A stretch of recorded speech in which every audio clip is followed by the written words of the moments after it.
When you picture a dinosaur, what comes to mind? Probably a massive, solitary creature, roaring its way through some prehistoric jungle, right? But what if that whole image is just wrong? What if their world was less about brute force and more about complex, organized societies? So let's dig in and find out what the fossil record really tells us. I mean, that's the central question, isn't it? For more than 100 years, that's pretty much what science told us, that dinosaurs were just giant, primitive reptiles running on pure instinct. But wow, new discoveries are painting a very, very different picture, and it is far more fascinating. Yeah, we're basically gonna bust some major myths here. We're moving away from the old idea of dinosaurs as lone brutes and shifting to the emerging reality of them as social animals. We're talking hierarchies, family bonds, rivalries, the whole shebang.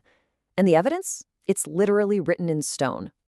Okay, so where do we even start to pull apart this old myth? Well, the first clues didn't come from some single dramatic skeleton you'd see in a museum. Nope, it came from something way more telling. Evidence that dinosaurs didn't just die alone, they lived and died together in huge numbers. These things are called bone beds, these massive collections of fossils. At first, scientists thought, okay, maybe a big flood or some disaster washed all these skeletons together. But when they started looking closer, whoa, it was a totally different story. These dinosaurs didn't just die together, they lived together. And I mean, we are not talking about just a few animals. In Montana, they found a massive bone bed of a dinosaur called Maiasaura, which means good mother lizard. How cool is that? And it had the remains of hundreds of them. We're talking tiny hatchlings, full-grown adults, all jumbled together in the exact same layer of rock. So, if you put all the pieces together, you get these three major lines of evidence. You've got the bone beds, showing they lived and died in groups.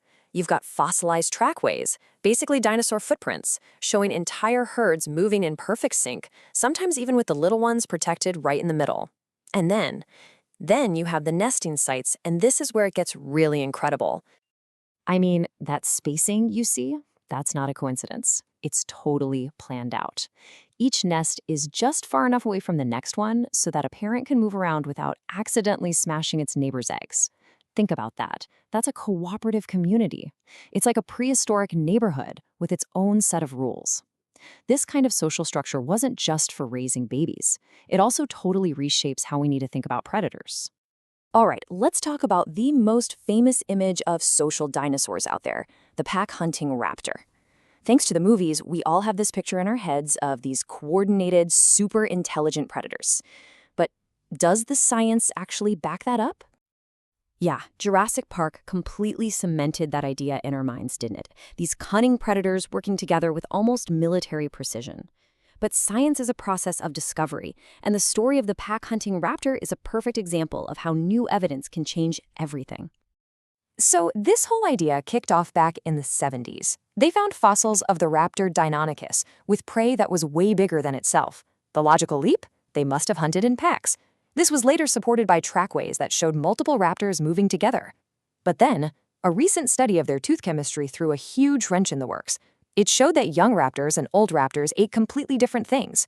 That's not how wolf packs work, where everyone shares the kill. This led to a brand new theory. What if raptors were less like a coordinated wolf pack and more like a mob of Komodo dragons? Komodos don't cooperate. They just swarm a target in a chaotic, competitive frenzy where it's every dragon for itself. It's effective for sure, but it is not teamwork. And this might be a much more accurate picture of how these famous predators actually operated. Speaking of apex predators, what about the most famous of them all? For decades, T-Rex was seen as the ultimate loner, but a discovery in Utah completely flipped that idea on its head.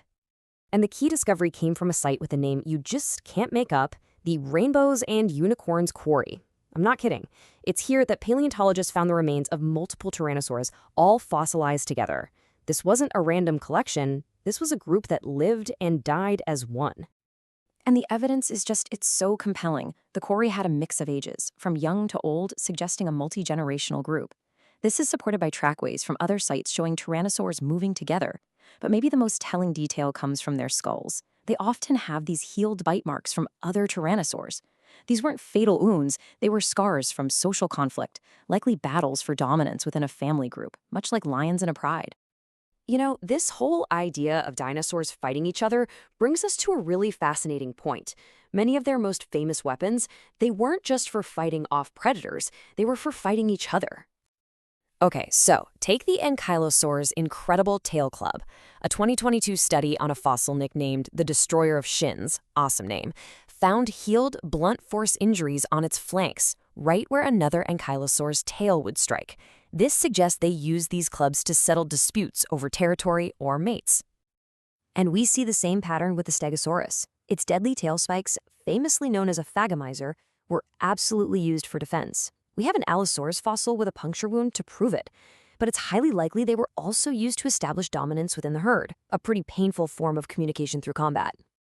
So, when you put all this evidence together, a much more complex and nuanced picture of dinosaur society begins to emerge. It wasn't just chaos, there was order. Let's break this down because the evidence points to a whole spectrum of social structures, and each has a modern-day parallel that helps make sense of it.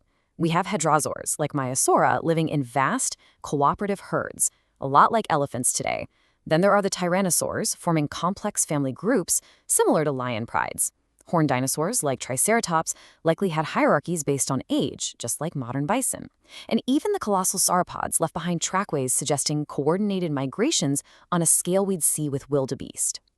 So the key takeaway here is that the idea of a single alpha dinosaur is a myth. Just like in the animal kingdom today, dominance was complex. It depended on the species, the situation, and the age of the individuals. These were sophisticated, varied social systems, and that sophistication is a key reason they were able to rule the planet for over 150 million years. This journey from mindless monsters to complex societies shows how much we're still learning. These weren't just beasts of instinct. They were parents, they were rivals, and they were members of vast communities. And that really makes you wonder, if we were this wrong about their social lives, what other secrets are still out there, just waiting to be discovered?